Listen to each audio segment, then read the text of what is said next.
ನಮಸ್ಕಾರ. ಎಲ್ಲರಿಗೂ ಸಾಯಿ ಶ್ರುತಿ life style YouTube ಚಾನಲ್ಗೆ ಪ್ರೀತಿಯ ಸ್ವಾಗತ. ಒಮ್ಮೆ ಶಾಮುನನ್ನು ಒಂದು ವಿಷಸರ್ಪವು ಕಚ್ಚಿತು. ಅವನ ಕಿರುಬೆರಳನ್ನು ಕಚ್ಚಿದ್ದರಿಂದ ಶರೀರದೊಳಕ್ಕೆ ವಿಷವೆಲ್ಲ ವ್ಯಾಪಿಸಲಾರಂಭಿಸಿತು. ಅವನಿಗೆ ಅದರ ನೋವು ಹೆಚ್ಚಾಯಿತು. ಶಾಮು ತಾನು ಮರಣಿಸುತ್ತೇನೆಂದು ಕೊಂಡನು. ಅವನ ಸ್ನೇಹಿತರು ಅವನನ್ನು ವಿಠೋಬಾ ದೇವಸ್ಥಾನಕ್ಕೆ ಕರೆದುಕೊಂಡು ಹೋಗಲು ನಿಶ್ಚಯಿಸಿದರು. ಹಾವು ಕಡಿತಕ್ಕೆ ಅಲ್ಲಿ ಚಿಕಿತ್ಸೆ ನೀಡುತ್ತಿದ್ದರು. ಆದರೆ ಶಾಮು ತನ್ನ ವಿಠೋಬನಾದ ಬಾಬಾ ಬಳಿಗೆ ಓಡೋಡಿ ಬಂದನು. ಬಾಬಾ ಅವನನ್ನು ನೋಡುತ್ತಲೇ ಬೈಯಲು ಆರಂಭಿಸಿದರು. ಎಲೈ ಅಂಜುಬುರುಕ, ಪುರೋಹಿತನೇ, ಮೇಲಕ್ಕೆ ಹತ್ತಬೇಡ, ಹತ್ತಿದರೆ ಏನಾಗುತ್ತದೆಂದು ನೋಡು ಎಂದು ಗದರುತ್ತಾ ಈ ರೀತಿ ಗರ್ಜಿಸಿದ್ದನ್ನು, ಹೊರಟು ಹೋಗು, ಇಳಿ, ಕೆಳಗೆ ಇಳಿ ಎಂದು ಬಾಬಾ ಈ ರೀತಿ ಕೋಪೋದ್ರಿಕ್ತನಾಗುವುದನ್ನು ಶಾಮು ಕಂಡು ತುಂಬಾ ವಿಸ್ಮಯಪಟ್ಟನು, ನಿರಾಶೆಪಟ್ಟನು. ಆತನು ಮಸೀದಿಯನ್ನು ತನ್ನ ಸ್ವಂತ ಮನೆಯನ್ನಾಗಿ, ಬಾಬಾರನ್ನು ತನ್ನ ಆಶ್ರಯವನ್ನಾಗಿ ಭಾವಿಸಿದ್ದನು.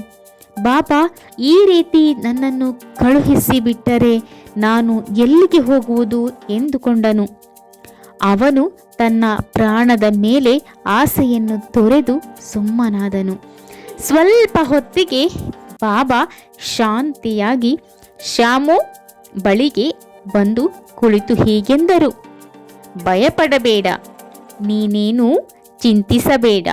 ಈ ದಯಾಮಯನಾದ ಫಕೀರನು ನಿನ್ನನ್ನು ರಕ್ಷಿಸುವನು. ಮನೆಗೆ ಹೋಗಿ ಸುಮ್ಮನೆ ಕುಳಿತು ವಿಶ್ರಾಂತಿಯನ್ನು ಪಡೆ. ಹೊರಗಡೆ ಸುತ್ತಬೇಡ, ನನ್ನ ಮೇಲೆ ನಂಬಿಕೆಯನ್ನಿಡು, ಭಯಪಡಬೇಡ, ಆಂದೋಲನೆ ಪಡಬೇಡ ಎಂದು ಹೇಳಿ ಶಾಮುನನ್ನು ಮನೆಗೆ ಕಳಿಸಿದನು. ಕೂಡಲೇ ಬಾಬಾ ತಾತ್ಯಾ ಪಾಟೀಲ ಮತ್ತು ಕಾಕ ಸಾಹೇಬ ದೀಕ್ಷಿತರನ್ನು ಅವರ ಬಳಿಗೆ ಕಳುಹಿಸಿ ತನಗೆ ಇಷ್ಟ ಬಂದಿದ್ದನ್ನು ತಿನ್ನಬಹುದೆಂದು, ಮನೆಯಲ್ಲಿಯೇ ಸುತ್ತಬಹುದೆಂದು, ಆದರೆ ಮಲಗಬಾರದೆಂದು ಹೇಳಿ ಕಳುಹಿಸಿದರು ಶಾಮುವಿನ ಮನೆಗೆ. ಸ್ವಲ್ಪ ಸಮಯದಲ್ಲಿಯೇ ಶಾಮು ಹುಷಾರಾದನು.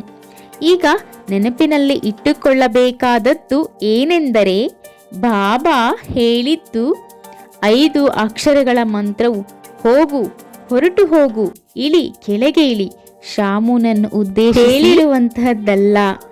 ಅವು ವಿಷವನ್ನು ಆಜ್ಞಾಪಿಸಿದ ಮಾತುಗಳು. ಆ ವಿಷವು ಮೇಲಕ್ಕೆ ಹತ್ತಬಾರದೆಂದು, ಅದು ಶರೀರದಲ್ಲೆಲ್ಲ ಹರಡಬಾರದೆಂದು ಬಾಬಾ ಆಜ್ಞಾಪಿಸಿದರು.